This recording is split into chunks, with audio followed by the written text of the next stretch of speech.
प्रभु आपके चरणों में हमारा मन फंस जाए, बस ऐसा उपाय बताओ। अच्छा, जब अत्रि जी के साथ भगवान राम जी का सत्संग चल रहा था तो सीता जी कहाँ चली गई? अनुसुईया के पद गई सीता। सीता जी अनुसुईया माता के पांव पकड़ के प्रणाम कर रही हैं, प्रणाम कर रही हैं। आप सब कहिए कि सीता जी को अनुसुईया जी प्रणाम करना चाहिए। अब अनुसुईया जी को सीता जी प्रणाम कर रही हैं, इसका क्या मतलब? दो संबंध है। एक, अनुसुईया जी संत हैं, भगवान सदगृहस्थ बन के गए हैं, मनुष्य बन के, इसलिए हर मनुष्य का फर्ज है कहीं भी अगर संत मिल जाए तो तुरंत उसे प्रणाम करना चाहिए। झपट नमाइए शीश, एक गुना तो कौन कहे 100 गुना बख्शीश। जहां संत को देखिए तुरंत प्रणाम। तो सीता जी ने प्रणाम किया। दूसरी बात, सीता जी को पता है कि हमारे वो पिछले जन्म में इनके बालक बन चुके हैं। ब्रह्मा विष्णु और महेश तीनों को जब त्रिदेव ने परीक्षा करना शुरू किया तो कहा हम आपके गोदी में बैठ के भोजन करेंगे।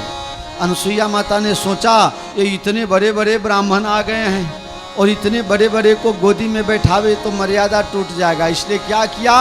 हरि ओम पवित्र पवित्र उवा सर्वावस्थांगत्वपि अस्मदित पुंडरीकाक्ष शवायाभ्यंतर शुचि शुचि। अनुसुईया जी ने जल छांट दिया और ब्रह्मा विष्णु महेश कितने बड़े बड़े हो गए। अभी क्या, अभी नए नए जन्म लिए हैं, ऐसे छोटे छोटे बच्चे हो गए।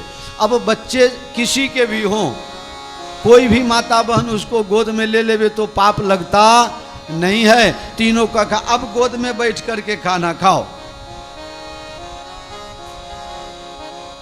तीनों को पालना में सुला दिया और बच्चा बना दिया। अब इधर तो उमानी ब्रह्मानी लक्ष्मी जी ढूंढने लगे हमारे वो कहाँ गए, हमारे वो कहाँ गए, हमारे लाला के पापा कहाँ गए, ढूंढने लगे। ढूंढते ढूंढते आए, देखा ये। तो अब भगवान अभी आए हैं अयोध्या जी से, तो भगवान को भी अपने पूर्व जन्मों की याद होगी, सीता माता को भी पता होगा, अनुसुईया जी को भी पता होगा। सीता जी ने जब भी प्रणाम किया तो जब पहली बार बहू रानी घर में आती है तो सास उसको कुछ देती है कि नहीं? मुंह दिखाई कुछ देना पड़ता है ना। मेरा ऐसा मानना है, मैं आपके लोक व्यवहार से अनजान जरूर हूं, लेकिन मैं ऐसा मानता हूं जिस दिन बेटा की शादी हो जाए और बहू रानी घर में आवे तो जो सास है उसका प्रमोशन हो जाता है, क्योंकि जब नई बहू आती है तब तो वो बहू में से सास बनती है तो उसका प्रमोशन हो जाता है। तो सास को चाहिए हर साल जब बेटा और पुत्र वधू का एनिवर्सरी आवे तो अपना एक एक आभूषण निकाल के हर साल, सब एक साथ मत देना, हर साल थोड़ा थोड़ा देना ताकि प्रेम बना रहे। बिल्कुल खाली हो जाओगे तो फिर भगा देगा कि अब तो इसके पास कुछ है ही नहीं। तो एक एक छोटा छोटा आभूषण अपने पुत्र वधू के हाथ में दे। बेटी अब तू ले, मैं तो बूढ़ी हो गई, अब मुझे क्या दुनिया को दिखाना है, तू बन ठन के रहा। सब बन ठन आई श्याम प्यारी रे, सब बन ठन आई, सब बन ठन आई श्याम प्यारी रे सब।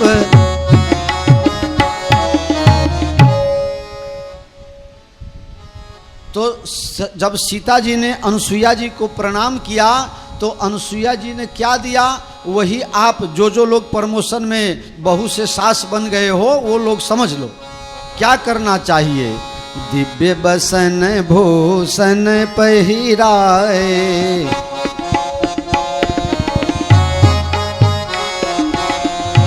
दिव्य बसन भूषण पहिराए, दिव्य बसन। बसन मतलब वस्त्र, भूषण मतलब आभूषण।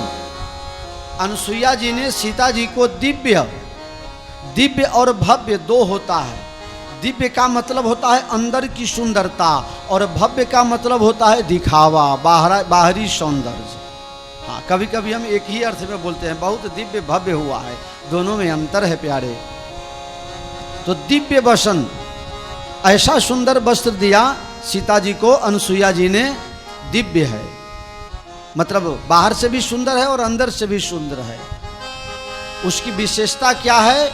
जे नित नूतन अमल सुहाए, जो प्रतिदिन नया ही रहता है और उसके ऊपर कभी मैल जमता नहीं है, मतलब कभी धोना भी नहीं पड़ता है।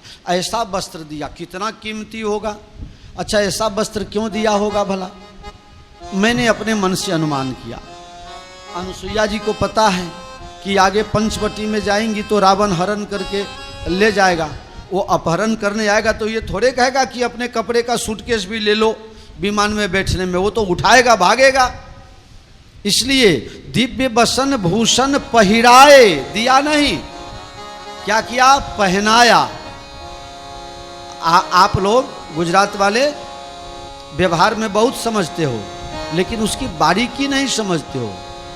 मिथिला तरफ अगर आप जाओ कभी, तो मिथिला में लोग कपड़ा देते तो हैं लेकिन पहना के देते हैं।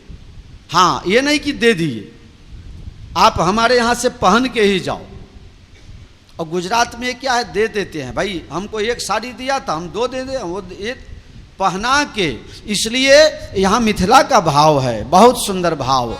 दिव्य बसन भूषण दिए नहीं, पहिराए, पहना दिया। बेटा पहन लो मेरे सामने में। सीता जी को पहना दिया। दिव्य बसन भूषण पहिराए, पहना दिया।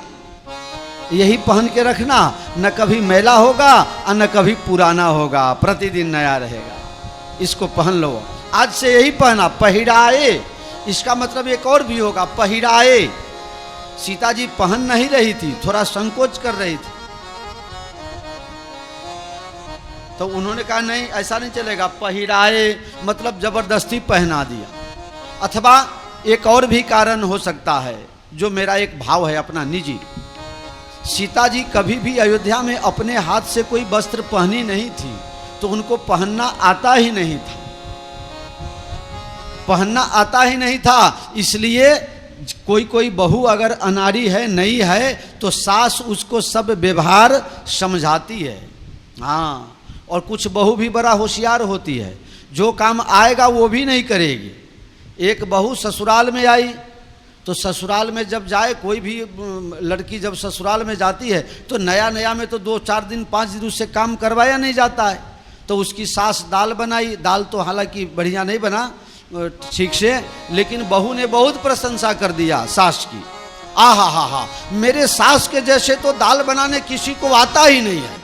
अब रोज सास दाल बनाया करे, बहू बैठे बैठे खाया करे। आहा हा, हमारा हाहू जेवा दाल में तो कोई बघार करतो नहीं, हाहू ये हरक पदुरी थी ने रोज कर्या कर।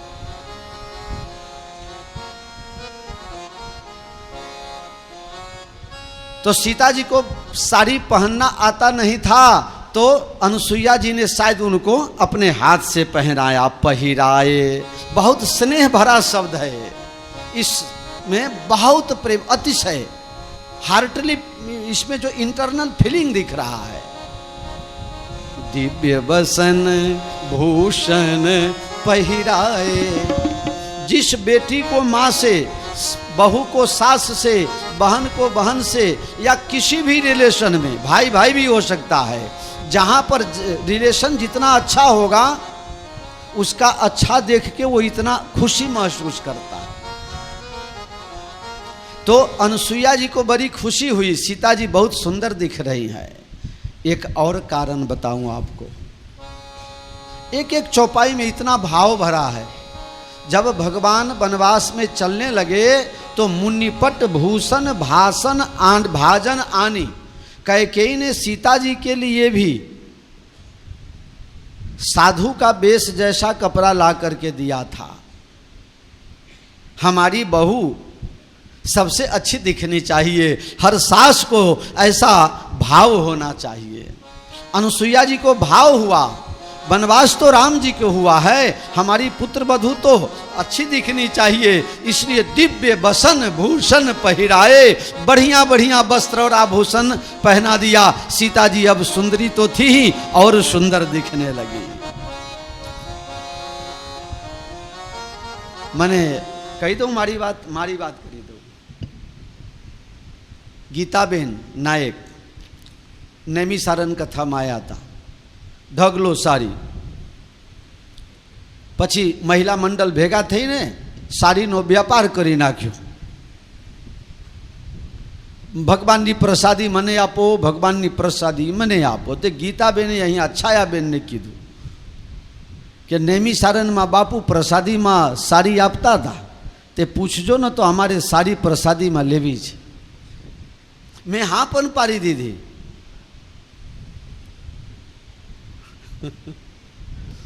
छायाबेन ने खोटू तो लाग्यू हसे, पण क्या सबका अपना एक भाव होता है। मेलाजीना घरे थी फोन आयो अने वीडियो कॉल में बात चालू अने साड़ी मूकेली ते बहु जोई गई। मन के बापा साड़ी लेता आवजो मारा माटे। आज तक 16 साल हो गया शादी किए हुए, लेकिन बहू ने कभी मेरे पास कुछ मांगा नहीं। कहा बापू साड़ी लेते आना, मुझे एक साड़ी पसंद आ गई है। क्या पता उसको कौन सी पसंद आ गई। तो मैंने कहा छायाबेन आ रहवा दो, हवे आ साड़ी आश्रम में जशे। बहु रानी कदी मागती नहीं, आज मागी दीधी छे तो एना माटे जशे। ये भाव होय छे। जो संबंध आपका जिसके साथ है उसको बड़े शिद्दत से निभाओ, कहने के लिए नहीं, दिखाने के लिए नहीं, शिद्दत से निभाइए। सौथी बधारे भोग आपवू पड़े तो ते संबंध छे। हाँ, संबंध ज बधु खर्चो करावे छे, बाकी कोई तमारी जोड़े खर्चो नहीं करावतो। तमारो जे संबंध बांधेलो छे अने तमे जे मानेलो छे ये ज खर्चो करावे। आपने खबर छे के रमकड़ा में कई उपजवानुं नहीं। एटला पैसा जो फिक्स में मूकी दईए ने तो छोकरो हमारा मरता मरता करोड़पति थई जाए। हैं, कहीं म्यूचुअल फंड में डाल दो, देखो 10-20 साल के बाद कितना हो जाएगा। पर छताए छोकरो एक गाड़ी टूटी, हैं 12,000 नी गाड़ी टूटी गई अने छोकरो रोयो तो 18,000 ने लई आलवी पड़े। मने भाई खबर छे कि आनु कई नहीं आवे। मारो भोलियो आए हतो हरामखोर, आए हतो लेबराबा में लई लो ने बापू, वांधो नहीं, तारे हाहू मर।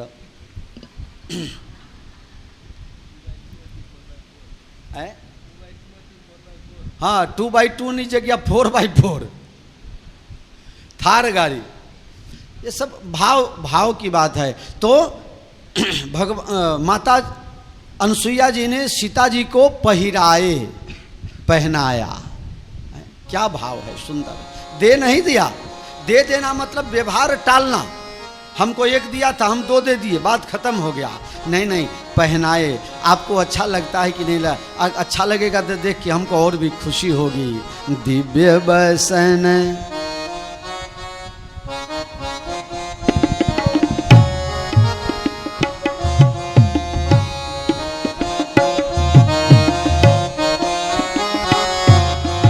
दिव्य बसन भूषण पहिराए, दिव्य बसन भूषण पहिराए, जे नित नूतन अमल सुहाए। सुहाए मतलब बहुत सुंदर लग रहा है, मन को भा रहा है। सीता जी ने कहा अनुसुईया माता आप तो पतिव्रताओं में श्रेष्ठ हैं, तो अब आप मुझे ये बताइए कि मुझे भगवान के साथ कैसे रहना चाहिए, कई टिप्स आपो मने।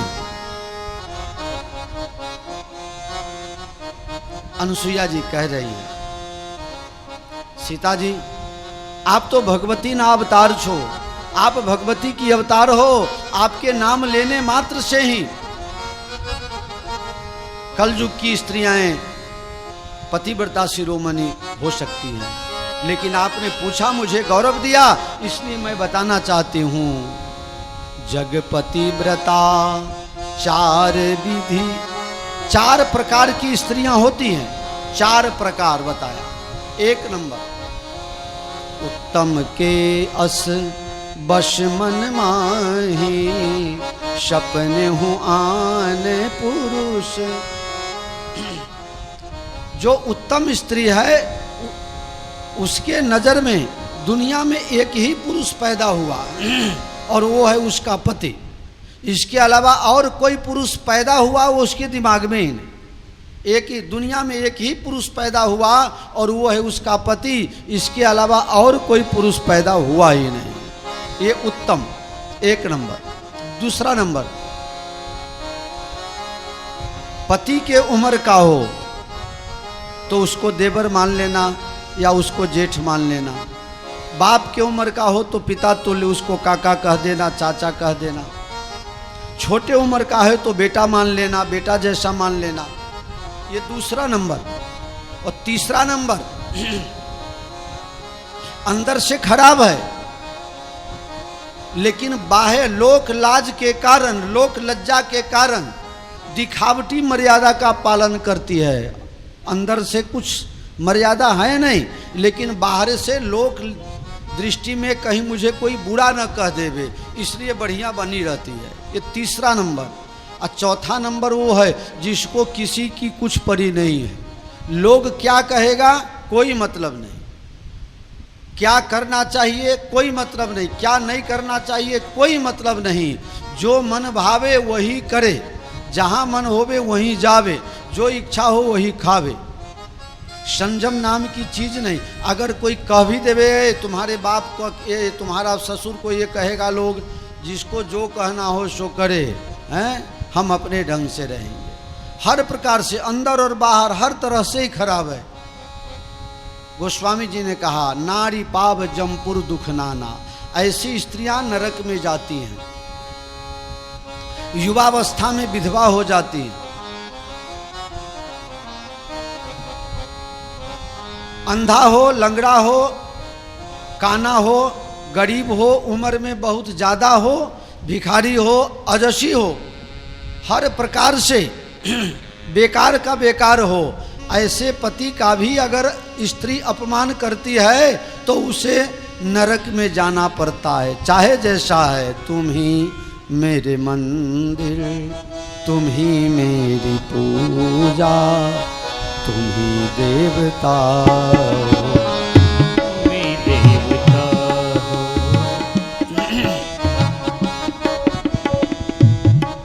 एक गांव में इसी तरह से सावन का महीना कथा चल रही थी।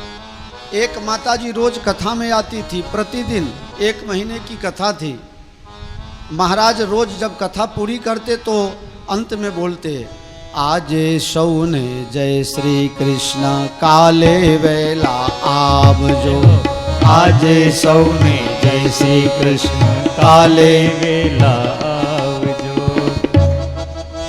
मन मंदिर थी खुणे थी कचरो काटी नाक जो, सगड़ी फर आवे तेने करीने, आवे तेने लाउजो। महाराज कीधु के आगरी चिध्यानु पुण्य, कम से कम हर प्रति व्यक्ति से निवेदन है कि कम से कम 1 को लेके आना, कम से कम 1 लेके आना। तुमको भी पुण्य मिलेगा और जो आएगा उसको भी पुण्य मिलेगा।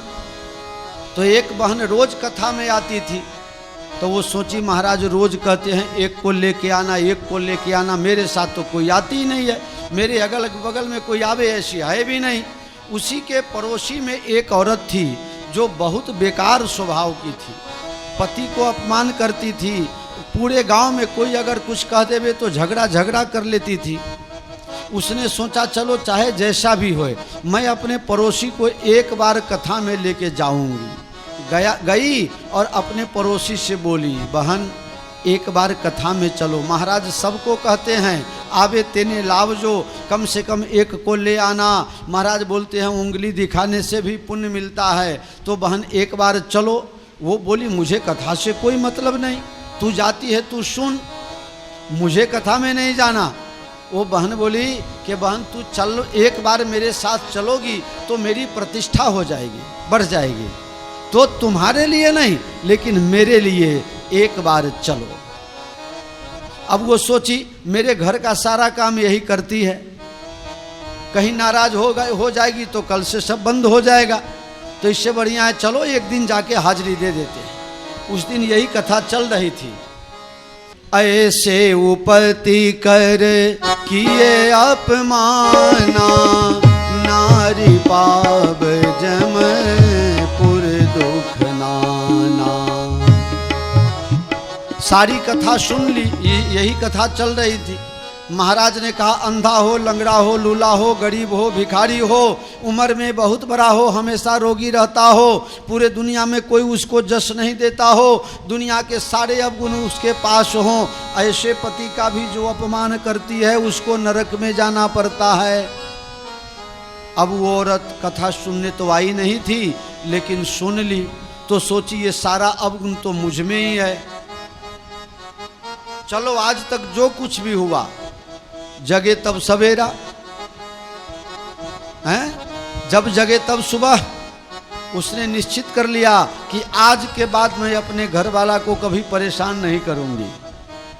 समय से भोजन करावे, समय से उसको स्नान करावे, उसकी सारी सेवा करना शुरू कर दी। पतिव्रता शिरोमणि हो गई। लेकिन मैं बार बार कहता हूं ये मृत्यु लोक है, जो जन्मता है सबको मरना पड़ता है। एक दिन यमराज उसको मारने के लिए आ गए, इतने में भगवान के दूत आ गए, इसको तो स्वर्ग में ले जाना है। बोले कुछ अच्छा तो किया नहीं है। बोले अच्छा किया चाहे, लेकिन कथा सुनने के बाद कथा में से सीख करके और पति की सेवा की है, इसलिए इसको भगवान के धाम में ले जाना पड़ेगा। भगवान के धाम में चलो बुढ़िया बैठ जाओ। बुढ़िया बोली मैं नहीं बैठती। बोले क्यों? बोले मैं अगर बैठ जाऊंगी तो मैं मर जाऊंगी तो मेरा बुढ़ा दुखी हो जाएगा, मैं अगर मर जाऊं तो मेरा घर वाला मेरे बिना दुखी हो जाएगा। बेटा और पुत्र वधू का क्या ठिकाना, मैं मर जाऊं तो मेरा बुढ़ा दुखी हो जाएगा, मैं विमान में बैठ के स्वर्ग नहीं जाना चाहती। अरे बुढ़िया चलना तो पड़ेगा, समय हो गया है। बोले अगर समय हो गया है तो एक काम करो, हम दोनों को ले चलो, उसको भी वहीं सेवा करेंगे। कहा लेकिन उसने तो कुछ पुण्य किया नहीं, कुछ अच्छा किया नहीं, उसको तो नरक में ले जाना पड़ेगा। बोले तो फिर मैं क्यों जाऊं स्वर्ग में, मेरा बुढ़ा जहां जाएगा मैं भी वहीं। बहुत समझाया लेकिन जब बुढ़िया नहीं मानी, कहा ठीक है तो तुम्हारे पुण्य से इसको भी ले लेते हैं। बुढ़ा ने कुछ अच्छा नहीं किया था, फिर भी उसको विमान में बैठा दिया। बुढ़िया को कहा अब बैठो चलो। बुढ़िया बोली अब भी मैं नहीं जाती। बोले क्यों? अब क्यों नहीं जाओगी? जिसने मुझे प्रेरणा दी कथा सुनने के लिए, गायत्री बहन ने उपारो मारा भेगू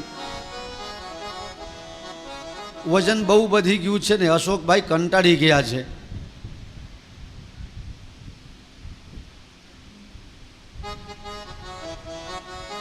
जिसने मुझे प्रेरणा दी वो बुढ़िया को भी साथ में ले लो। कहा लेकिन वो तो खाली कथा सुनने और फोटो खिंचवाने जाती थी, उसको कथा में कुछ प्रेम था नहीं। बोले प्रेम था चाहे नहीं था, लेकिन मुझे तो उसी ने प्रेरणा दी, उसको भी उठाओ मेरे साथ। तो वो बुढ़िया को भी विमान में बैठा, कहा अब चलो माताजी बैठ जाओ। माताजी बोली नहीं अभी नहीं जाऊंगी। बोले अब किसको साथ में ले जाना है? बोले दंडी बापू को भी ले लो साथ में। उसने कथा सुनाई तब तो मुझे प्रेरणा मिली, अब उनको भी ले लो। कहा डंडी बापू कथा दूसरे को सुनाते हैं लेकिन अपने जीवन में कुछ उतारते नहीं है, उनके पास पुण्य नहीं है, उनको विमान में नहीं बैठाएंगे। बोले हो चाहे नहीं हो उनको भी बैठाना पड़ेगा, मारो ये नंबर लगेगी। कहा माताजी अब बैठ जाओ, अब तो उठाओ विमान ले चलते हैं। बोले अब भी नहीं, अभी भी नहीं, मुख्य यजमान को बुलाओ। वो मुख्य यजमान बने तब तो कथा हुई। अगर वो मुख्य यजमान नहीं बनते, पैसा खर्चा नहीं करते, तो बुलाओ रक्षा बेन को, बुलाओ आचार्य साहब को, इन लोगों को भी विमान में बैठाओ, चेक उक में सही हुई कर दो, जल्दी बैठना है विमान में। उनको भी साथ में लो। ये गांव वाले कितने अच्छे थे, बहुत सुंदर कथा का आयोजन करवाया, तो आयोजक मंडल को भी साथ में ले लो। फिर आयोजक मंडल को भी विमान में बैठाया। बुढ़िया को बोला कि माताजी अब तो बैठ जाओ। माताजी बोली अभी भी मैं नहीं बैठूंगी। बोले अब क्या बाकी है? बोले हमारे पूरे गांव के लोग बड़े अच्छे थे, मैं बहुत खराब थी, फिर भी गांव वालों ने मेरा चला लिया। मेरे अवगुण होने के बाद भी मुझे चला लिया। ये गांव वाले बड़े अच्छे हैं, जितने लोग कथा में आए हैं सबको विमान में बैठा लो। एक पतिव्रता स्त्री हो जाए तो पूरे गांव का कल्याण कर सकती है। ये कथा का महत्व है प्यारे। भगवान आगे चले, सुतीक्षण जी का उद्धार किया, सर्वभंग जी का उद्धार किया, कबंध का उद्धार किया। अगस्त जी के आश्रम में गए। अगस्त जी से पूछा प्रभु हमें कुछ ऐसा मंत्र दीजिए कि मैं राक्षसों को मार सकूं। अगस्त जी ने कहा पंचवटी में जाइए। गिद्धराज जटायु से भेंट हो गई। भगवान ने पर्णकुटी बनाई और पंचवटी में गोदावरी के तट पर रहने लगे। एक दिन भगवान की सुंदरता देख करके और शूर्पणखा आ गई, खूब सुंदर बनावटी रूप धारण करके भगवान से कहने लगी तुम सम पुरुष नमो सम नारी। तुम्हारे जैसा कोई पुरुष नहीं, मेरे जैसे कोई स्त्री नहीं, अब तक मेरी शादी हुई नहीं, हम तुमसे शादी करना चाहती हैं। भगवान ने कहा मेरी तो हो चुकी, मैं तो दो हूँ, पहले से हूँ। सीता की तरफ इशारा किया, मैं तो पहले से दो हूँ, मेरा लक्ष्मण भाई, जाओ उसके साथ शादी कर लो, मैं ऐसे भी काला हूँ। बोले ठीक है। लक्ष्मण जी के पास गई। लक्ष्मण जी ने कहा देखो शादी तो करने की कर लेते, लेकिन परेशानी तुमको होगी। बोले क्या परेशानी होगी? सेवक सठ चाह मान भिखारी, सेवक सठ भिखारी। सेवक को कभी सुख नहीं मिल सकता। सेवा करने वाले को 24 घंटा सावधान रहना पड़ता है। सेवा करने वाले को सुख की आशा छोड़ देना चाहिए। भिखारी को प्रतिष्ठा मिले इसकी अपेक्षा छोड़ देना चाहिए। कोई भिखारी को गद्दी पर बैठा के आरती उतार के कहता है ले भैया 10 रुपया, फिर कल आ जाना इसी टाइम। 1 रुपया देगा, बोलेगा भाग यहाँ से, अब फिर कभी इस तरफ देखना नहीं। सेवक को सुख नहीं मिल सकता, भिखारी को सम्मान नहीं मिल सकता। व्यसनी जो हैं उनके पास धन कभी इकट्ठा नहीं हो सकता, और जो व्यभिचारी हैं उन्हें सदगति की कभी प्राप्ति नहीं हो सकती। मतलब मेरे साथ शादी करोगी तो नौकर मैं भी हूं, तो नौकरानी बन के रहना पड़ेगा। राम जी का सब काम करना पड़ेगा, सीता जी की सेवा करनी पड़ेगी। अब वो तो राक्षसी। बोली तो ठीक है, वो काला है तो कोई बात नहीं, काले ही अच्छे हैं। राम जी से कहा प्रभु वो तुम्हारा भाई दिखता तो अच्छा है, लेकिन सोना के सुराही में पानी ठंडा नहीं होता है। तुम भले काले हो लेकिन तुम ही दिल वाले हो, तुम ही से शादी हो जाए। राम जी ने लक्ष्मण जी को इशारा किया, लक्ष्मण अति लाघव सो नाक कान बिनु किन। लक्ष्मण जी ने उसका नाक और कान काट के रावण को चुनौती दे दिया। खरदूषण के पास गई। खरदूषण के 14,000 सेना को भगवान ने राम रूप बना दिया। सब आपस में लड़ लड़ के मर गए। शूर्पणखा गई है रावण के पास।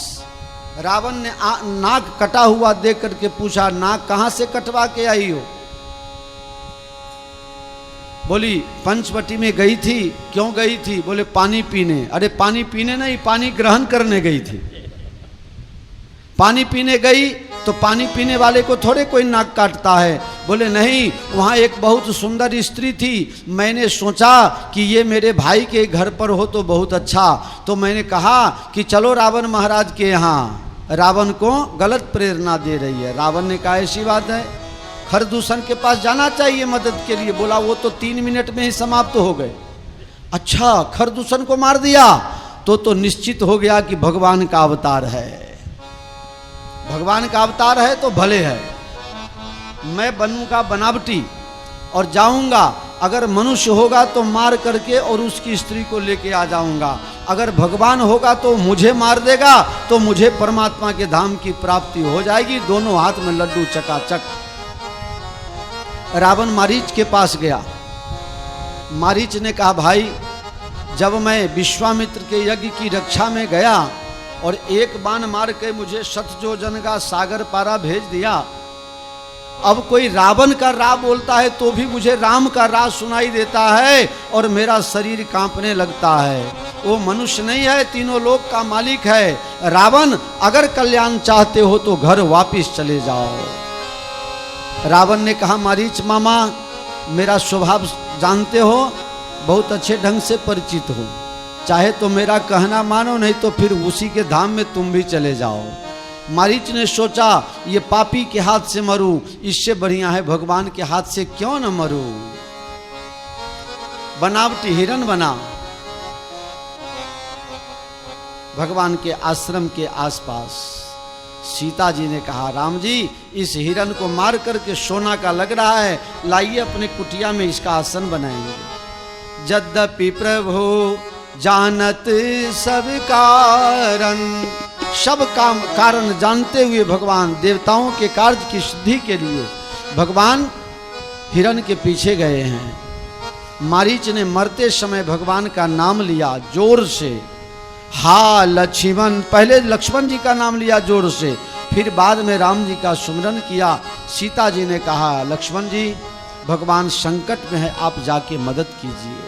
लक्ष्मण जी ने कहा, माता, जिसके नेत्र बंद करने मात्र से पूरे दुनिया का नाश हो सकता है, उसे संकट में भला कौन डाल सकता है। सीता जी ने मर्म की बात कही। बहुत से लोग कहते गाली दिया, बहुत से लोगों ने कहा ऐसा। मर्म क्या है? जब लक्ष्मण जी जंगल में कंदमूल फल लेने गए थे, उस समय भगवान ने सीता जी से कहा था, तुम पावक मह करहु निवासा, जब लगी करहु निशाचर नासा। राक्षस की को मैं वध न कर दूं, तब तक सीता जी आप अग्नि में रहिए। तो सीता जी ने लक्ष्मण जी से ये मर्म की बात कही, ऐसा नहीं कि तुम्हारी नीयत ठीक नहीं है, ऐसा है वैसा है, ऐसी कोई बात नहीं है। ये मर्म बताया कि मैं असली नहीं हूँ, मैं नकली हूँ। सीता मर्म बचन जब सीता बोला, हरि प्रेरित लक्ष्मण मन डोला। लक्ष्मण जी सोच रहे हैं भगवान की इच्छा है, उसी में अपनी इच्छा मिला देनी चाहिए। लक्ष्मण जी रेखा खींच करके, बहुत से लोग पूछते हैं वो रेखा कैसी थी? मैंने कहा रेखा तो सीधी होती है। बोले नहीं, तो फिर सीधी रेखा थी तो फिर रावण दूसरी तरफ से क्यों नहीं गया? इसका मतलब मैंने कहा लिखा हुआ है, रामायण में लिखा हुआ है रेखा कैसी थी। लक्ष्मण जी ने लक्ष्मण रेखा कैसी खींची थी? शून बीच 10 कंधर देखा। आप लोग गाड़ी रखते हो, पेट्रोल पंप पर जाते हो तो पेट्रोल भरवाते हो तो वहाँ लिखा रहता है। मैं तो कथा कहाँ कहाँ से ढूंढ के लाता हूँ। पेट्रोल पंप से मैं कथा लेके आ गया। हाँ, लिखा हुआ था वहाँ, कृपया डिलीवरी से पहले शून्य की जांच कर ले। ऐसा लिखा होता है ना, कृपया। किसको किसको मालूम है लिखा होता है ऐसा? सबको मालूम होगा। जो लोग गाड़ी रखते हो, पेट्रोल भरवाते हो, सबको मालूम है। कृपया डिलीवरी से पहले शून्य की जांच। वो शून्य कैसा होता है? शून्य એટલે जीरो। Please check zero. इसलिए लक्ष्मण जी ने गोल रेखा खींच दिया। माता जी इसको लांघना मत। लक्ष्मण जी गए। अब वो राक्षस ने राम जी के स्वर में लक्ष्मण जी को आवाज आ गया, लक्ष्मण कर प्रथम ही लय नामा, पाछे सुमिर सिमन महरामा। शून बीच 10 कंधर देखा। शून बीच, वो जीरो की तरह लक्ष्मण जी ने रेखा खींचा। मैया आप इसके अंदर रहना। भगवान ने मारीच को मारा और वापस लौट रहे थे, रास्ते में लक्ष्मण जी मिले। लक्ष्मण, मुझे लगता है सीता आश्रम में नहीं है, प्रभु मेरा कोई दोष नहीं है। इस तरफ रावण आता है सीता जी से भिक्षा की याचना करते हुए। लक्ष्मण रेखा कि आगे जब बढ़ना चाहता है तो ज्वाला निकलती है। रावण ने कहा, मैया किसी ने बांधा हुआ है इस जगह को और बंधी हुई भिक्षा हम लेते नहीं हैं, इसलिए बंधन से बाहर आकर के तब मुझे भिक्षा दो। जब ही बंधन से बाहर सीता जी आई हैं, तुरंत रावण ने उठा करके और अपने रथ में बैठाया। गृधराज जटायु ने बड़ी लड़ाई लड़ी, अंत में परास्त हो गया। सीता जी रथ में बैठ के जा रही थी, ऋषि मुख पर्वत बंदरों को बैठा हुआ देखा, वहां कुछ अपना आभूषण गिरा दिया। अशोक वाटिका में सीता जी को रखा गया है, घर नहीं ले जा सका क्योंकि नल कुबेर का उसको श्राप लगा हुआ था। भगवान ने कहा, तुम कैसे आए? बोले आप ही ने तो आवाज लगाई थी तो माता जी ने मुझे भेजा। बोले मैंने तो कोई आवाज नहीं लगाई, लेकिन आवाज किसने लगाई थी? मारीच ने। घना लोको एवा होए, बहुत से ऐसे लोग होते हैं जो मरते मरते भी किसी को परेशान करके मरते हैं, और कुछ तो ऐसे होते हैं जिंदे जी परेशान करते हैं, कुछ ऐसे होते हैं मरने के टाइम परेशान करते हैं, कुछ ऐसे होते हैं जो जलने के टाइम में परेशान करते हैं। समझो तो बता, कुछ लोग जिंदे जी परेशान करते हैं, कुछ मरने के समय जल्दी मरते नहीं हैं तो परेशान करते हैं, और कुछ जलने के समय परेशान करते हैं। નથી કહેતા કે આ ઓછા લાકડે ભરે એવા, આ તો બધું બનાયેલું છે આપના બાપ દાદાઓએ। બાપુ ઘણા એવા હોય છે જલ્દી હરગતા, बहुत से ऐसे हैं जल्दी जलते ही नहीं हैं। बड़ा बड़ा बांस लेकर के कितनी बार माथा फोड़ो, पेट में घोंपो, ये करो वो करो, घी डालो नमक डालो, क्या क्या करो, तो भी साला जल्दी जलता नहीं है। बहुत से जिंदा में परेशान करते हैं, बहुत मरने टाइम परेशान करते हैं, बहुत जलने टाइम परेशान करते हैं, और कुछ 1-2% ऐसे हैं कि मरने के बाद भी परेशान करते हैं। ऐसे को आप नहीं जानते हो, मैं जानता हूं।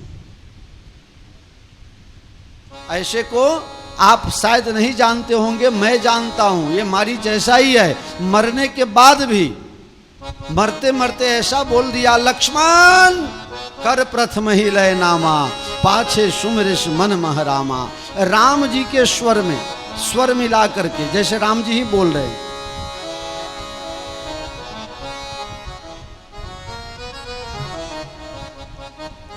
लक्ष्मण जी ने कहा, भैया आपकी आवाज सुनी तो सीता जी मुझे भेजी, तो माता जी ने मुझे भेजा, इसलिए मुझे आना पड़ा।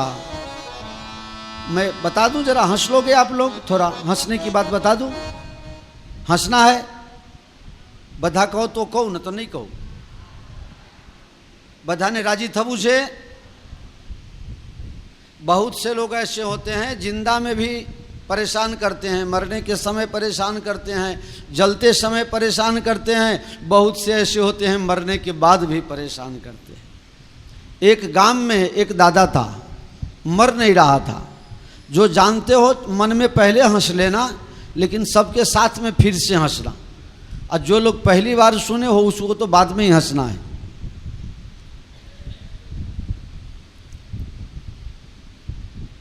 तो वो दादा पूरे गांव को परेशान करता था। दो का झगड़ा भी लगावे, दोनों के घर का चाय भी पी लेवे, और दोनों को जाके अलग अलग कह देवे, मैं बैठा हूं ना, चिंता मत करना। उसको वहां जावे, उसको भी बोल देवे, मैं उसको बोल दिया हूं, मैं तुम्हारे साथ हूं, चिंता मत करना। वहां भी चाय पी ले। फिर वहां से उसके पास जावे, मैं उसको कह के आया हूं कि भाई मैं उसके पक्ष में हूं। दोनों को बोले अच्छा, दोनों को लड़ावे, और जब कभी कोर्ट से समाधान भी होना होवे तो वहां भी जाकर के लफड़ा लगा देवे। धीरे धीरे गांव के सब लोगों को पता चल गया कि पूरे गांव को परेशान करने वाला ये दादा अकेला है। अब गांव के लोगों ने भगवान से प्रार्थना करना शुरू कर दिया, हे भगवान, अगर ये बुढ़ा दादा मर जाएगा तो गाय को हम लोग घास खिलाएंगे, कबूतर को दाना खिलाएंगे, कुत्ता को लड्डू खिलाएंगे। हे भगवान, ये मर जाएगा तो 108 दीपक जला करके सरजू मैया की आरती करेंगे। लोग, गांव के लोगों ने मान्यता रखना शुरू कर दिया। बुढ़ा ने सोचा, अच्छा हमारे मरने के लिए बाधा रख रहे हो, मैं तो जिंदा में भी परेशान क्यों, मरने के बाद भी छोड़ूंगा नहीं, ध्यान रखना। कुछ दिनों के बाद बुढ़े की तबीयत खराब हो गई। अपने 4 बेटा को बुलाया, चारों बेटा को बुलाया, कहा देखो भाई, मैं बहुत वर्षों से पूरे गांव को परेशान किया हूं, अब मेरी इच्छा है कि मैं मरने से पहले प्रायश्चित कर लूं। प्रायश्चित? हाँ। तो क्या करना है? बेटाओं ने पूछा, आपकी जो इच्छा हो सो बताओ। तो बाप ने कहा, मेरी इच्छा ये है कि पहले तुम पूरे गांव की मीटिंग बुलाओ, सबको कह दो ढोल बजा करके मैं प्रायश्चित करना चाहता हूं। पूरा गांव का लोग इकट्ठा हो गया, 100%, 0.001% भी बाकी नहीं रहा, क्योंकि प्रायश्चित करना पूरे गांव को परेशान किया था। सब के सब लोग इकट्ठे हो गए। बुढ़ा ने कहा, देखो भाई, हम तुम्हें परेशान किए हैं जीवन भर, पता है ना? सब ने एक स्वर में कहा, हाँ हाँ पता है, तुम ही सबके जड़ में हो।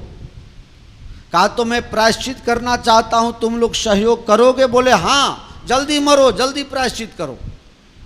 कहा, मरेंगे तब जब बुलावा आएगा, लेकिन प्रायश्चित करना है। बोले क्या प्रायश्चित करना है?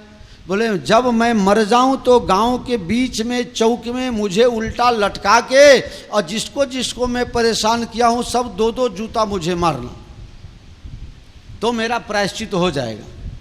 सबने सोचा हाँ ये अच्छा हुआ, जिंदे जी तो हाथ में आया नहीं, अब मरने के बाद हाथ में आएगा तो इसको छोड़ना नहीं है। सब लोग, जो लोग जूता चप्पल नहीं पहनते थे वो भी जाके बाजार में ले आए।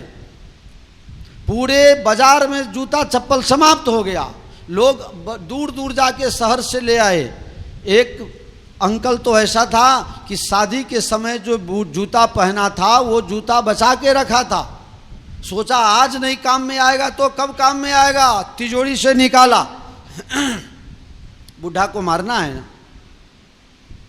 कोई 2 जोड़ लाया, कोई 4 जोड़ लाया, सब के सब जूता लेके चप्पल लेके तैयार हो गए। अब बुढ़ा जल्दी मरे तो ठीक।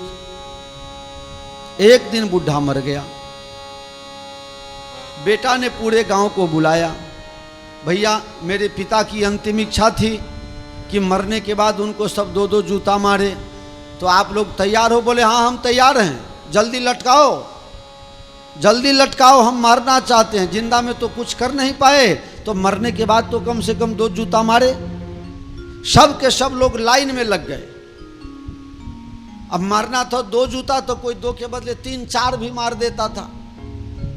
धीरे धीरे माथा गया, पीठ गया, पैर गया, धीरे धीरे मार मार करके उसको भरता बना दिया। इतने में एक पुलिस की गाड़ी वहां गई, राजभा लेने आई गया।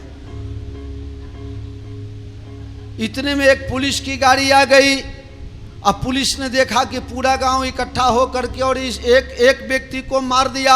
अब वो पुलिस वाला ने अगल बगल में जितना पुलिस स्टेशन था सब में फोन कर दिया, सब लोग वाहन लेकर के आ जाओ, सब लोग वाहन लेकर के आ जाओ।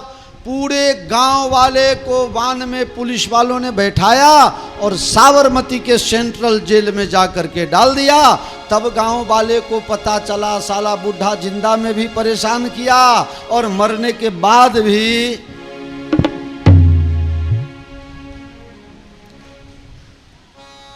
ऐसे होते हैं।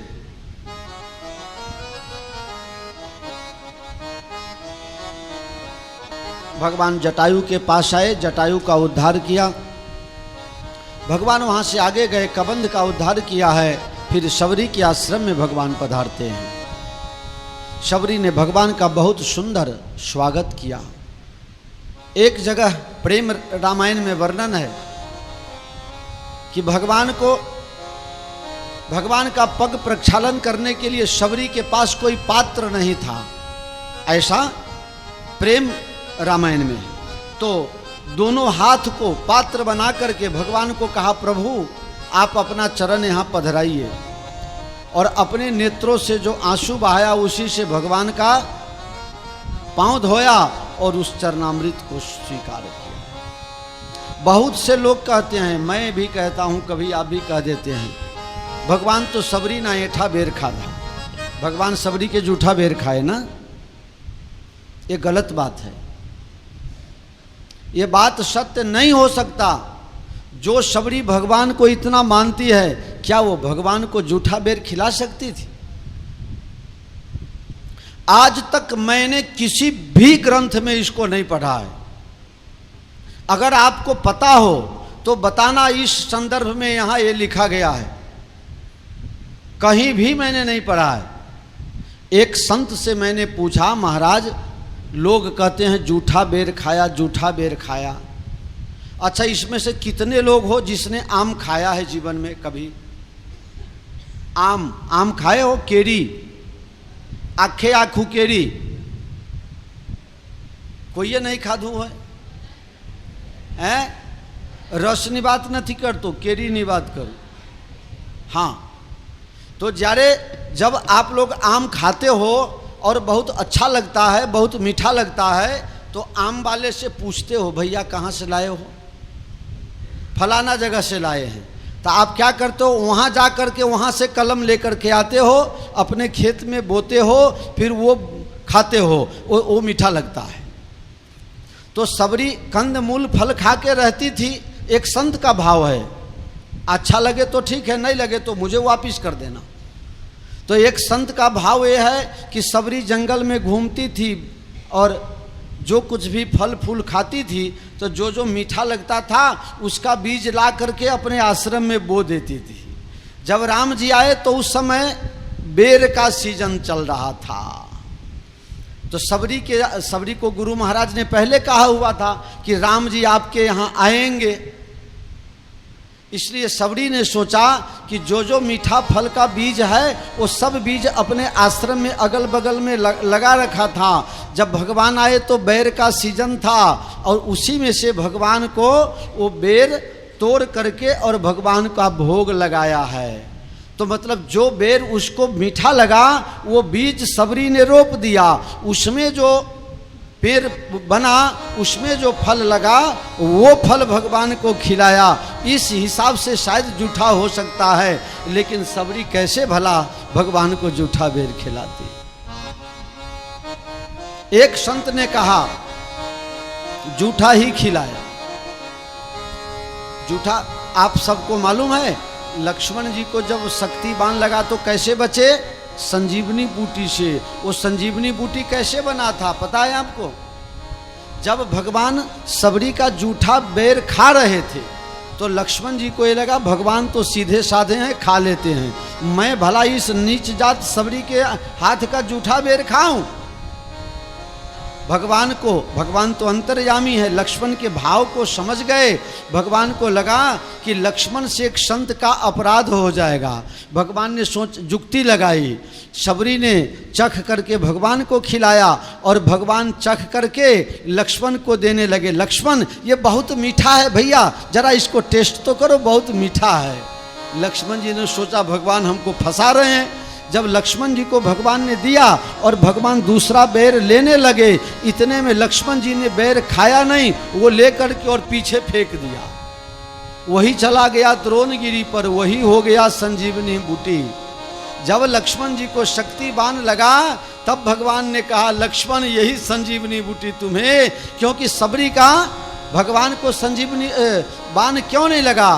क्योंकि भगवान के हृदय पर भगवान को इसीलिए शक्ति बाण नहीं लगा क्योंकि भगवान ने सबरी के प्रेम को स्वीकार किया था, तो उनका हृदय जो है वो मजबूत ढाल के समान बन गया था। आप लोगों ने महाभारत की कथा सुनी होगी, महाभारत देखे हैं आप लोग। एक दिन गांधारी जब उसके 99 पुत्र मर गए तो गांधारी की इच्छा हुई कि मैंने एक भी बेटा का मुंह नहीं देखा।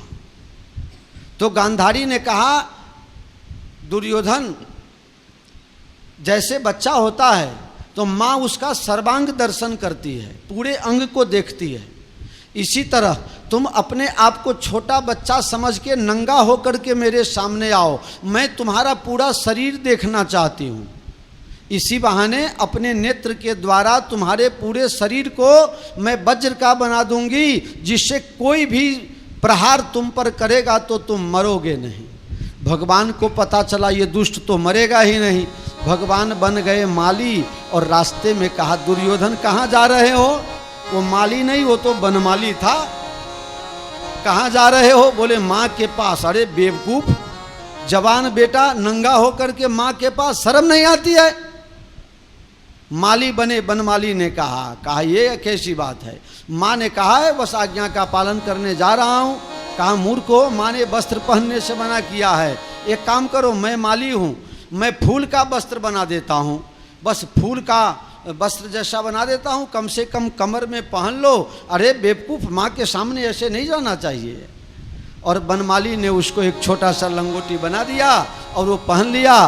तो जब पूरे शरीर को देखा तो माँ गांधारी सन्न हो गई। ये क्या किया दुर्योधन तूने?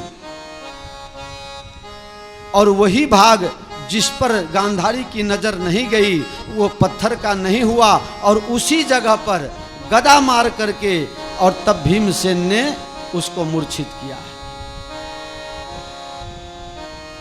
शाहों की निगाहों में अजब तासीर होती है, शाहों की निगाहों में अजब तासीर होती है, अगर वो लुप्त से देखे तो खाक अक्सीर होती है।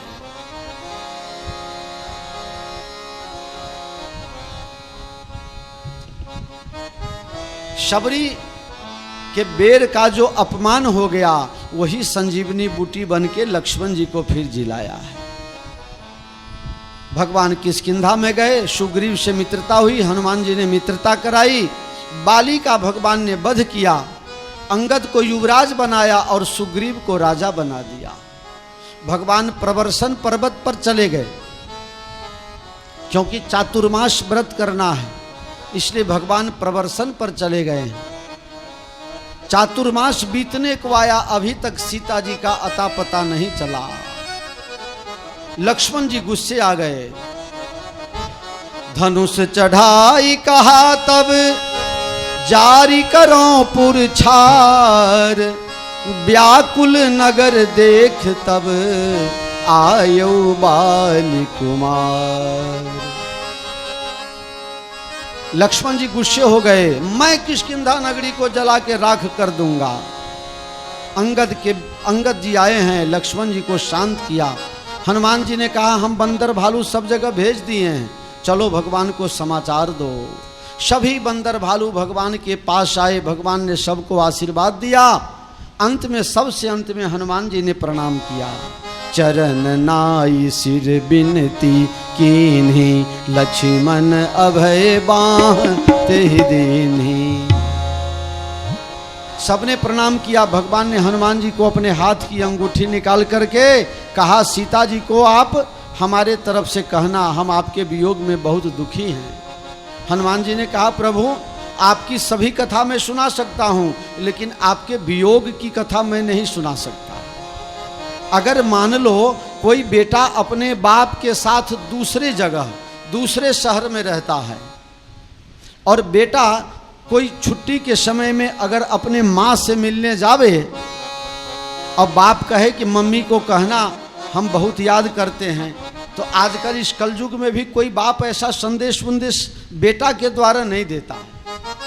भगवान ने कहा, प्रभु ये तो अमर्यादित बात हो गई, कहीं बल विरह, मेरे बल और विरह की बात कहना।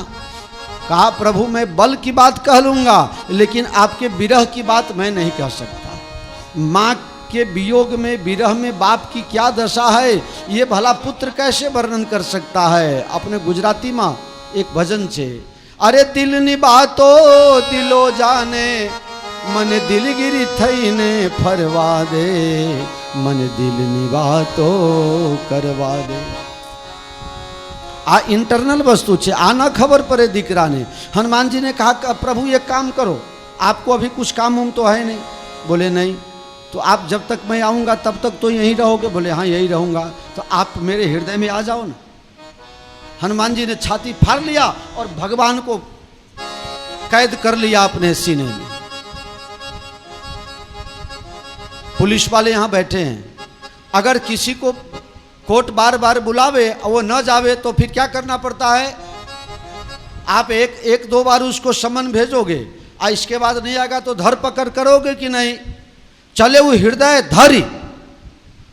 हनुमान जी ने राम जी का धर पकड़ कर लिया, राजी होके नहीं आ रहे थे। धरी मतलब जबरदस्ती उठा के अपने हृदय में भर लिया। चलिए मैं सीता जी से सारी कथा सुना दूंगा, लेकिन जब विरह की बात आएगी तब आप बोलना। अब बोले, रामायण सुंदरकांड में चौपाई है, राम कहेऊ वियोग तब सीता, मोकह सकल भये विपरीता। राम जी ने जो चौपाई बोला है वो मैं आपको सुना रहा हूं। राम कहेऊ वियोग तब सीता, मोकह सकल भये विपरीता। नवतरु किसलय मनहु कृशानो, काल निशा समनिशि शशिभानु। कुबलय विपिन कुंत बन सरिसा, बारिद तपत तेल जनु बरिसा। जे हित रहे करत तै पीरा, उरग श्वास सम त्रिविध समीरा। कहेहु ते कछु दुख घटि होई, अकाहि कहों यही जान न सोई। इतना चौपाई भगवान बोले हैं। हनुमान जी एक पहाड़ पर चढ़ गए, सभी मित्र दुखी थे पानी के बिना। फिर एक सुंदर गुफा दिखाई दिया, उसमें गए। ये गुफा कौन सी है गुफा? ये प्रेम की गुफा है। प्रेम में एक बार अंदर आदमी उतर जाए तो उसमें से बाहर निकलना मुश्किल होता है। यहाँ गुफा से बाहर निकलने का रास्ता दिख नहीं रहा था। स्वयं प्रभा के पास हनुमान जी महाराज गए। बाहर कैसे जाएं? कहा आंख बंद करो, बाहर दुनिया में कुछ नहीं है, जो कुछ भी है सो अंदर में ही है। आंख बंद करो। सबने आंख बंद किया तो देखा ठाढ़े शकल सिंधु के तीरा। सब के सब लोग सिंधु यानी कि समुद्र किनारे आकर के खड़े हो गए। सबने सोचा आगे तो रास्ता है नहीं, पीछे जाएंगे तो कोई भलाई होना नहीं है, सुग्रीव मार देगा। दोनों तरफ मृत्यु। इससे बढ़िया है जिस राम जी ने हमें अमृतत्व प्रदान किया है, राम जी का काम हम करेंगे, नहीं तो मर जाएंगे। सब अनशन पर बैठ गए। जटायु का भाई संपाति सुन गया, ये लोग 12 एक एक करके मरेगा, हमको खुराक मिल गया, नजदीक में आया। अंगद ने कहा मूर्ख, एक तुम्हारा भाई जटायु जो राम काज कारण तन त्यागी, और एक तुम, हम राम काम करने जा रहे हैं, हम ही को खाने आ गए। क्या हुआ मेरे भाई जटायु को? बोले राम जी के काम में खप गया। समुद्र किनारे गया, भाई को श्रद्धांजलि दिया, तिलांजलि दिया और कहा तुम लोग राम जी के दूत हो। तब तक उसके पंख उग गए। देखो सामने अशोक वाटिका, सीता जी वहां रह रही हैं। गिद्ध को बहुत दूर तक दिखाई देता है, मैं देख सकता हूं, तुम नहीं। जो इस समुद्र को लांघ के उस पार जाएगा वो सीता जी का दर्शन कर पाएगा। जो नांघई सत जो जन सागर, करई सो राम काज मतियागर। जो इस समुद्र को लांघेगा वही जाएगा। एक बंदर खड़ा हुआ, मैं 10 योजन तक जा सकता हूं। चौड़ाई कितनी है? 100 योजन। एक खड़ा हुआ, मैं 10 योजन तक जा सकता हूं। फिर क्या होगा? 10 योजन के बाद इसकी शक्ति समाप्त हो जाएगी, समुद्र में गिरेगा, डूबेगा, मरेगा। फिर फायर ब्रिगेड वाले को बुलाया जाएगा, उसके लाश को खोजा जाएगा, फिर पोस्टमार्टम किया जाएगा। शनि रविवार के दिन पोस्टमार्टम होगा नहीं, सोमवार दोपहर के बाद लाश मिलेगा, फिर उसका अंतिम संस्कार होगा। 16 दिन तक फिर शोक रहेगा। इसके बाद दूसरा खड़ा हुआ, मैं 20 योजन जा सकता हूं, तू बैठ यार, तेरा काम नहीं है। फिर वही का वही प्रोसीजर। अंगद ने कहा, अंगद कहि जाऊं मैं पारा, जिय संशय कछु फिरती बारा। अंगद ने कहा मैं पार जा सकता हूं लेकिन वापिस नहीं आ सकता। क्यों? क्योंकि कारण है, अंगद के मौसी का बेटा वहीं रहता है। तारा और मंदोदरी ये देव कन्या है। इसके कारण तारा जो बाली की पत्नी है और जो मंदोदरी रावण की पत्नी है, ये दोनों देव कन्या हैं, तो दोनों बहन हुई। तो रावण का बेटा और बाली का बेटा अंगद दोनों मौसेरा भाई हुआ। दोनों एक ही स्कूल में पढ़ते थे। अंगद जरा पहले से बदमाश था तो वो बहुत मारता था अक्षय कुमार को। फिर गुरु महाराज ने श्राप दे दिया, आज के बाद तुम अगर अक्षय कुमार का मुंह देखोगे तो मर जाओगे। अंगद ने कहा कि अगर अक्षय कुमार नहीं मिलेगा तब तो मैं वापिस आ जाऊंगा, लेकिन अगर वो मिल गया तब फिर मेरा पत्ता साफ हो जाएगा। एक काम करो ना, इशारा कर दिया जामवंतु, एक काम करो ना, ये जो बैठे हैं इनको कहो ना, ये कौन थे?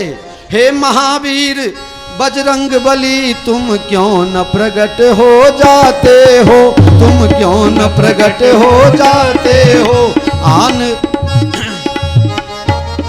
समय का भाव। हनुमान जी कहि रीछ पति सुन हनुमाना, का चुप साध रहे बलवान, पवन तनय बल पवन समाना, बुद्धि विवेक विज्ञान निधान। कौन सुकाज कठिन लगमाही, जो नहीं होई तात तुम पाही, राम काज लगी तब अवतारा, सुनतहि भयउ पर्वताकारा। कनक बरन तेज विराजा, मानहु अपर किरिन कर राजा, सिंहनाद करि पारहि पारा, लीलई नाना जल में दिखारा, लीलई नाना। हनुमान जी महाराज आप चुपकी लगाए क्यों बैठे हो? हे वीर उठो, सीता माता का पता लगाओ, राम काम के लिए आपका अवतार हुआ है। जामवंत के वचन सुहाए, सुनि हनुमंत हृदय अति भाए, तब लगी मोहि परिखे हूँ तुम भाई, सही दुख कंद मूल फल खाई। अंगद जी ने छिल्ला प्रयासमा अंगद जी को लास्ट में भेजा गया है। एक बार और युद्ध रोकने की कोशिश की गई, युद्ध रुका नहीं, अवश्यंभावी हुआ। बहुत दिनों तक लड़ाई हुई, राक्षसों का विध्वंस हुआ। भगवान राम जी की स्तुति हुई, शंकर भगवान आए, ब्रह्मा जी आए, इंद्र आए, दशरथ जी महाराज खुद भी आए, आशीर्वाद दिया। और सब के सब विमान में बैठ करके अयोध्या तरफ जाने की तैयारी में थे।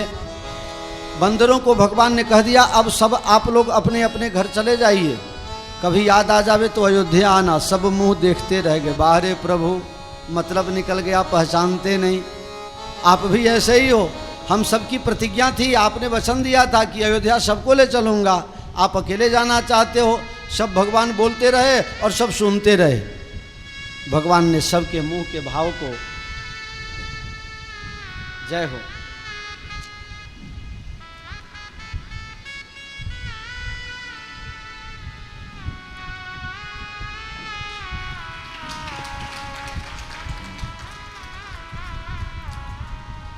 बहुत सुंदर दिव्य भाव। भगवान ने सभी बंदरों को विमान में बैठाया, अयोध्या जी लाए। और अयोध्या जी में क्योंकि जब लड़ाई हुई भगवान जंगल में गए तो कोई मनुष्य तो गया नहीं था, बंदर लोग ही थे। अयोध्या में जब आए तो भगवान ने सबके ऊपर ऐसी कृपा कर दी कि जितने बंदर थे सब सुंदर हो गए। अयोध्या जी की कृपा, भगवान राम जी की कृपा, जो बंदर थे वो सुंदर हो गए। कितने सुंदर हो गए? 84 लाख योनि में सबसे सुंदर शरीर अगर है तो मनुष्य का है। और हुआ भी ऐसा ही, धरे मनोहर मनुज शरीरा, सबको भगवान ने मनुष्य बना दिया। इसका मतलब एक और भी हुआ कि आप लोग अभी तक चाहे जैसे भी थे, अब श्री अयोध्यानाथ जी का दर्शन किए हो, सरजू जी का स्नान किए हो, सरजू माँ की कृपा हो गई, इतने बड़े बड़े संतों का आगमन हुआ, संतों का आशीर्वाद मिला, तो अब आपके जीवन में जहाँ जो त्रुटि है उसको जरूर दूर करने का प्रयास करना। मैं यही निवेदन करूँगा, ये आपकी यात्रा, अगर आप चाहते हो कि मेरी यात्रा सफल हो गई, हम एक बार अयोध्या गए, हम ये लेके आए, कुछ लेके आए, तो यहाँ कुछ दे के जाना और कुछ लेके जाना। क्या दे के जाओगे, क्या लेके जाओगे, पदार्थ का महत्व नहीं है। महत्व किस चीज़ का है? आप अपने दुर्गुण को छोड़ दें और यहाँ से सद्गुण लेकर के जाएं। यहाँ के कण कण में परमात्मा श्री राम जी का निवास है और संतों का, हमारे सिद्ध पीठ, हमारे आचार्य पीठ से संतों का आगमन हुआ है। और मेरी सबसे पहली कथा आप सब जानते हो, इसमें कुछ लोग आए हो 2012 वाले, कितने लोग आए हो? हाँ, 2012 में श्री हनुमत निवास में जब कथा हुई थी, महाराज जी का बहुत आशीर्वाद मिला था। तो सिद्ध पीठ से महाराज श्री पधारे हैं और संतों का आगमन हुआ है। सभी संतों के चरणों में मैं साष्टांग दंडवत निवेदन करता हूँ। और सब भगवान अयोध्या जी पधारे हैं, भगवान का राज्याभिषेक हुआ है। बाकी की सभी कथाओं का मैं भगवान के चरणों में ही समर्पित करके, और अवध बिहारी जी से निवेदन है कि संतों का आशीर्वाद प्राप्त हो, संतों का स्वागत करके, और महाराज श्री का 2 मिनट 5 मिनट आशीर्वाद सबको मिल जाए। फिर सबकी इच्छा है सब शाम में हनुमत निवास जाके महाराज श्री का दर्शन फिर से करेंगे। बोलिए श्री सीतारामचंद्र भगवान की, श्री हनुमान जी महाराज की, श्री मिथिला अयोध्या धाम की। श्री हनुमान जी महाराज की कृपा से भगवान के परम मंगलमय धाम में श्री अयोध्या जी में श्रीमद् रामायण की मंगलमयी कथा का रसास्वादन आप लोग कर रहे हैं। कथा के साथ साथ जो धाम का विशेष वैभव है, भगवान के भक्तों का, संतों का, पार्षदों का विशेष सानिध्य, दर्शन और आशीर्वाद आपको प्राप्त होता है। व्यासपीठ पर विराजमान होकर के आपको कथा का श्रवण कराने वाले व्यास जी महाराज, हमारे साथ यहाँ विराजमान श्री हनुमत सदन के पूज्य श्री महाराज जी, और अयोध्या श्री हनुमान जी महाराज का साम्राज्य है। हमारी उपासना में ये बात प्रतिपादित की गई है। हनुमानगढ़ी से विराजमान पूज्य महंत श्री राम कुमार दास जी महाराज, और जहाँ जिस संस्थान में आप यह आयोजन, यह सत्र लाभ प्राप्त कर रहे हैं, वहाँ के गहोई धर्मशाला के श्री महाराज जी, यहाँ विराजमान सभी संत, मनीषी, भक्त, श्रद्धालु, माताओं, बहनों, सज्जनों, श्री राम कथा मनुष्य होने के नाते हम सबके लिए परम सेव्य है। और श्री हनुमत निवास के, श्री हनुमत सदन के हनुमान जी की उपासना की इस परंपरा में दूसरों से अधिक श्री राम कथा के सेवन करने की परंपरा है। आप कर लीजिए।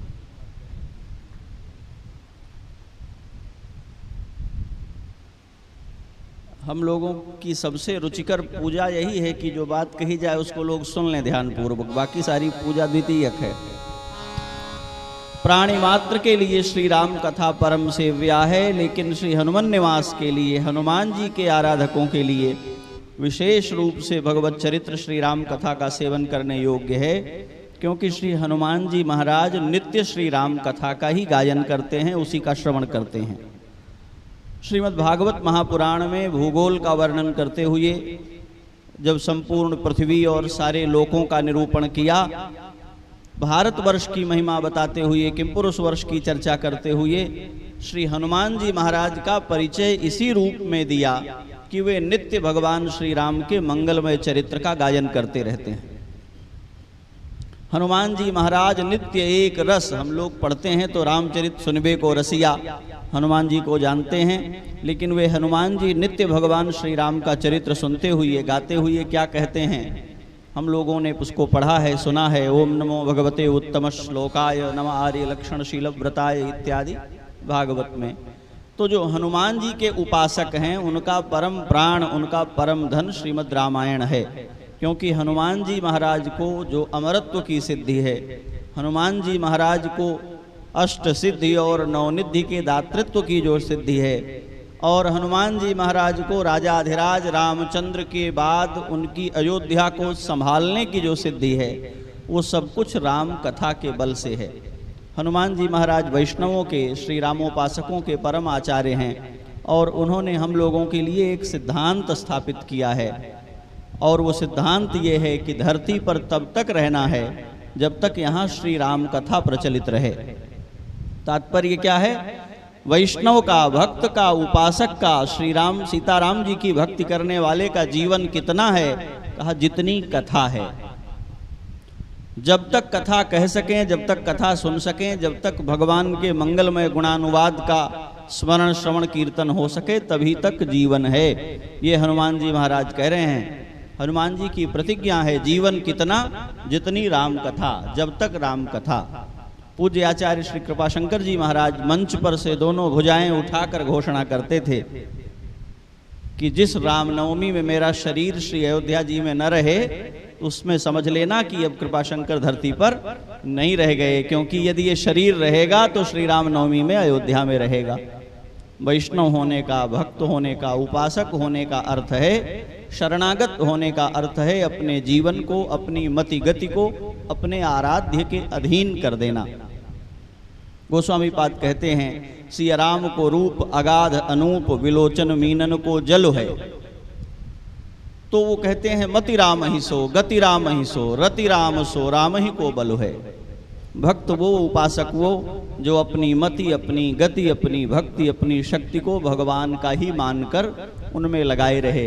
घर में रहें, परिवार में रहें, दुनिया में कहीं भी रहें, यदि सतत भगवान का स्मरण बना है, उनकी कथा का आस्वाद हो रहा है, उनके नाम रूप लीला का सेवन हो रहा है, तो आप किसी भी देश काल में रहें, आप अयोध्या में ही हैं, हनुमान जी की छाया में हैं, ऐसा समझना चाहिए। ये कथा श्रवण, ये आयोजन आप लोगों के मन को भगवान के चरणों में लगाए और ये कथा आप में वैसी ही फलित हो जाए जैसी श्री हनुमान जी महाराज में फलित हो गई है। जरा और मृत्यु के भय को त्याग करके नित्य भगवान के गुणगान में लगे रहते हैं।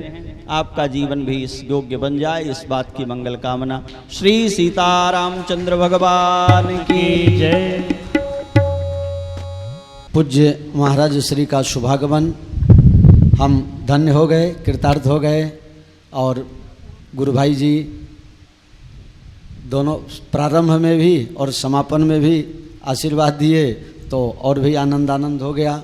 खूब संतों का दर्शन। आप लोग यहाँ पहली बार जहाँ श्री राम कथा हुई थी, वहाँ श्री हनुमत निवास हमारा आचार्य पीठ और सिद्ध स्थान है, तो वहाँ आप लोग संध्या के समय में दर्शन करने के लिए जो તમે લોકો બધું નક્કી કર્યું છે એ પ્રમાણે સાંજે દર્શન કરવા માટે ત્યાં જજો, દર્શન કરી આવજો સિદ્ધ। અને તમને મેં બીજું શું કીધું? લક્ષ્મણ કિલ્લા, હા, તો સાંજના સમયમાં આજે બીજું તો બધું તમે ફરી આવ્યા છો। હવે આપણે આરતી કરીશું અને આરતી પછી પ્રસાદ અને તે પછી દર્શન કરવા સાંજે જજો, સાંજે 4 વાગે પછી। हाँ, बोलो श्री रावर रामचंद्र भगवान की जय। आरती श्री रामायण जी की, आरती श्री रामायण जी की। कीरत कलित ललित सियपी की, आरती श्री रामायण जी की। गावत ब्रह्मादिक मुनि नारद, गावत ब्रह्मादिक मुनि नारद। वाल्मीक विज्ञान विशारद, वाल्मीक विज्ञान विशारद। शुक शनकादि शेष अरु शारद, शुक शनकादि शेष अरु शारद। परनि पवन सुत कीरत की, आरती श्री रामायण जी की। गावत वेद पुराण अष्टदश, गावत वेद पुराण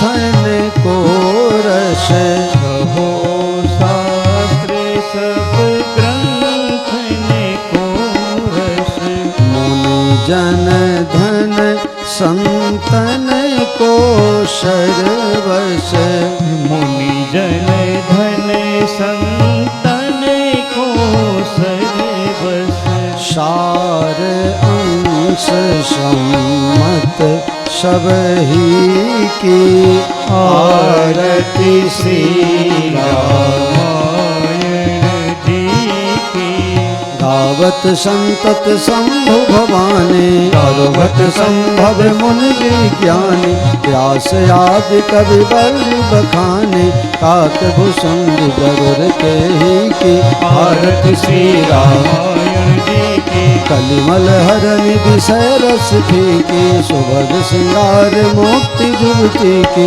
कलन रोग भव मूरी यमी की तात मात सब विधि तुलसी की आरती श्री रामायण जी की आरती श्री रामायण जी की आरती श्री